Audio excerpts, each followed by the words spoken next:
ಸ್ನೇಹಿತರೆ ನಮಸ್ಕಾರ. ಜಗಜ್ಯೋತಿ ಬಸವಣ್ಣ, ಅಲ್ಲಮ ಪ್ರಭು, ಅಕ್ಕ ಮಹಾದೇವಿ ಇವರ ಹೆಸರುಗಳನ್ನು ನಾವು ಕೇಳಿಯೇ ಇರ್ತೇವೆ. ಆದರೆ ಬಸವಣ್ಣನ ಕಾಲದಲ್ಲೇ ಬದುಕಿದ್ದ ಒಬ್ಬ ಶರಣನ ಹೆಸರು ಇಂದಿಗೂ ಅನೇಕ ಜನರಿಗೆ ಗೊತ್ತಿಲ್ಲ. ಆದರೆ ಅವರ ಆಧ್ಯಾತ್ಮಿಕ ಶಕ್ತಿ ಎಷ್ಟಿತ್ತೆಂದರೆ ಅವರ ಮುಂದೆ ಜಾತಿ, ಅಹಂಕಾರ, ಅಧಿಕಾರ ಎಲ್ಲವೂ ಕೂಡ ತಲೆಬಾಗಿ ಬಿಡ್ತಾ ಇತ್ತು. ಆ ಶರಣನ ಹೆಸರೇ ಉರಿಲಿಂಗ ಪೆದ್ದಿ.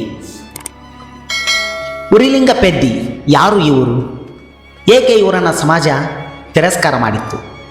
ಏಕೆ ಬಸವಣ್ಣ ಅವರ ಮಹತ್ವವನ್ನು ಜಗತ್ತಿಗೆ ತಿಳಿಸ್ತಾರೆ? ಇಂದು ನಾವು ತಿಳಿಯಲಿರುವ ಈ ಉರಿಲಿಂಗ ಪೆದ್ದಿ ಇವರ ಜೀವನ ಚರಿತ್ರೆ ರೋಚಕವಾಗಿದೆ. ಅದು 12ನೇ ಶತಮಾನದ ಕರ್ನಾಟಕ. ಜಾತಿಯ ಹೆಸರಿನಲ್ಲಿ ಮನುಷ್ಯನ ಮೌಲ್ಯವನ್ನು ಅಳೆಯುತ್ತಿದ್ದಂಥ ಕಾಲ.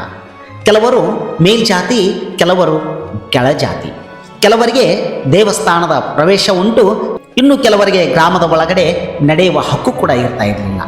ಅಂತಹ ಕಾಲಘಟ್ಟದಲ್ಲಿ ಸಮಾಜದ ಕೆಳವರ್ಗದಲ್ಲಿ ಜನಿಸಿದವರು ಉರಿಲಿಂಗ ಪೆದ್ದಿ. ಜನ ಅವರನ್ನು ಕಡೆಗಣಿಸ್ತಾ ಇದ್ದರು. ಅವರ ನೆರಳು ಬಿದ್ದರೂ ಕೂಡ ಅಪವಿತ್ರ ಅಂತ ಕೂಡ ಭಾವಿಸ್ತಾ ಇದ್ದರು. ಆದರೆ ಅವರ ಹೃದಯದಲ್ಲಿ ಶಿವನ ಭಕ್ತಿ ಮಾತ್ರ ತುಂಬಿಕೊಂಡಿತ್ತು. ಜಗತ್ತು ಅವರನ್ನು ತಿರಸ್ಕಾರ ಮಾಡಿದರೂ ಕೂಡ ಶಿವನು ಮಾತ್ರ ಅವರನ್ನು ಅಪ್ಪಿಕೊಂಡು ಬಿಟ್ಟಿದ್ದ. ಉರಿಲಿಂಗ ಪೆದ್ದಿ ಯಾವುದೇ ಶಾಸ್ತ್ರವನ್ನು ಕಲಿತವರಲ್ಲ, ಯಾವುದೇ ದೊಡ್ಡ ಗುರುಕುಲದಲ್ಲಿ ಓದಿದವರಲ್ಲ. ಆದರೆ ಅವರಿಗೆ ಜೀವನದ ಸತ್ಯ ಏನು ಅಂತ ಗೊತ್ತಿತ್ತು. ಅವರು ಹೇಳ್ತಾ ಇದ್ರು, ದೇವರು ಜಾತಿ ಕೇಳುವುದಿಲ್ಲ, ದೇವರು ಹಣ ಕೇಳುವುದಿಲ್ಲ, ದೇವರು ಮನಸ್ಸನ್ನು ಮಾತ್ರ ನೋಡ್ತಾನೆ ಅಂತ. ಪ್ರತಿದಿನ ಕಾಯಕ ಮಾಡುತ್ತಾ ಆ ಶಿವನನ್ನು ಸ್ಮರಣೆ ಮಾಡಬೇಕು. ಅದೇ ಅವರ ಸರಳತೆಗೆ ಸಾಕ್ಷಿಯಾಗಿತ್ತು. ಅವರ ಸರಳ ಜೀವನವೇ ವಚನದಂತಿತ್ತು. ಬಸವಣ್ಣನವರು ಅವರನ್ನು ಭೇಟಿಯಾಗಲು ಹೋಗ್ತಾರೆ. ಅಲ್ಲಿ ಕಂಡ ದೃಶ್ಯ ಬಸವಣ್ಣನವರನ್ನು ಆಶ್ಚರ್ಯಕ್ಕೀಡು ಮಾಡುತ್ತೆ. ಸಮಾಜದಲ್ಲಿ ತಿರಸ್ಕೃತನಾಗಿದ್ದ ಆ ವ್ಯಕ್ತಿಯ ಮುಖದಲ್ಲಿ ಅಪರೂಪದ ಶಾಂತಿ ಕಾಣ್ತಾ ಇತ್ತು.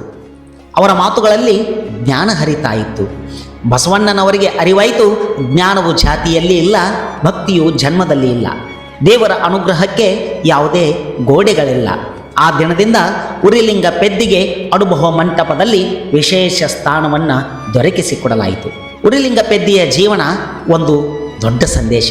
ಇಂದಿಗೂ ಅನೇಕ ಜನರು ಜಾತಿ, ಧರ್ಮ, ಹಣ, ಹುದ್ದೆ ಇವುಗಳ ಆಧಾರದ ಮೇಲೆ ಮನುಷ್ಯರನ್ನು ಅಳಿತಾರೆ. ಆದರೆ ಉರಿಲಿಂಗ ಪೆದ್ದಿ ಹೇಳಿದ್ದು ಒಂದೇ: ಒಳ್ಳೆಯತನವೇ ನಿಜವಾದ ಜಾತಿ, ಪ್ರೀತಿಯೇ ನಿಜವಾದ ಧರ್ಮ, ಸೇವೆಯೇ ನಿಜವಾದ ಪೂಜೆ. ಈ ಸಂದೇಶ 800 ವರ್ಷಗಳ ಹಿಂದಿನದ್ದಾದರೂ ಇಂದಿಗೂ ಕೂಡ ಅಷ್ಟೇ ಪ್ರಸ್ತುತವಾಗಿದೆ. ಒಮ್ಮೆ ಕೆಲವರು ಉರಿಲಿಂಗ ಪೆದ್ದಿಯನ್ನು ಅವಮಾನ ಮಾಡೋಕ್ಕೆ ಪ್ರಯತ್ನ ಮಾಡ್ತಾರೆ. ನೀನು ಯಾರು? ನಿನಗೆ ಜ್ಞಾನ ಎಲ್ಲಿಂದ ಬಂತು ಅಂತ ಕೇಳ್ತಾರೆ. ಆಗ ಉರಿಲಿಂಗ ಪೆದ್ದಿಯವರು ಶಾಂತವಾಗಿ ಹೇಳ್ತಾರೆ, ದೇವರ ಬೆಳಕು ಎಲ್ಲರೊಳಗೂ ಇದೆ, ಅದನ್ನು ನೋಡಲು ಉತ್ತಮವಾದ ಕಣ್ಣುಗಳು ಬೇಕು. ಈ ಒಂದು ಮಾತನ್ನು ಕೇಳಿ ಅನೇಕರು ಮೌನರಾಗ್ತಾರೆ. ಏಕೆಂದರೆ ಅದು ಕೇವಲ ಉತ್ತರವಾಗಿರಲಿಲ್ಲ, ಅದು ಜೀವನದ ಸತ್ಯವಾಗಿತ್ತು. ಉರಿಲಿಂಗ ಪೆದ್ದಿಯ ಜೀವನದಿಂದ ನಾವು ಏನನ್ನು ಕಲಿಬೇಕಂದ್ರೆ, ಯಾರನ್ನು ಕೀಳಾಗಿ ಕಾಣಬಾರ್ದು. ಜ್ಞಾನಕ್ಕೆ ಜಾತಿ ಇಲ್ಲ, ನಿಜವಾದ ಭಕ್ತಿ ಹೃದಯದಲ್ಲಿರುತ್ತೆ. ಸಮಾಜ ತಿರಸ್ಕರಿಸಿದರೂ ನಮ್ಮ ಗುರಿಯನ್ನು ನಾವು ಯಾವತ್ತೂ ಬಿಡಬಾರ್ದು. ಸ್ನೇಹಿತರೆ, ಇತಿಹಾಸ ಕೆಲವರ ಹೆಸರುಗಳನ್ನು ದೊಡ್ಡ ದೊಡ್ಡ ಅಕ್ಷರಗಳಲ್ಲಿ ಬರೆಯುತ್ತದೆ. ಆದರೆ ಕೆಲ ಮಹಾನ್ ಆತ್ಮಗಳ ಹೆಸರುಗಳನ್ನು ಕಾಲದ ಧೂಳು ಮುಚ್ಚಿಬಿಡುತ್ತೆ. ಅಂತಹ ಮಹಾನ್ ಶರಣರಲ್ಲಿ ಒಬ್ಬರು ಉರಿಲಿಂಗ ಪೆದ್ದಿ. ಅವರ ಜೀವನವೇ ಒಂದು ಕ್ರಾಂತಿ, ಅವರ ಭಕ್ತಿಯೇ ಒಂದು ಬೆಳಕು. ಅವರ ಸಂದೇಶ ಇಂದಿಗೂ ಮಾನವತೆಗೆ ದಾರಿಯನ್ನು ತೋರಿಸುತ್ತೆ.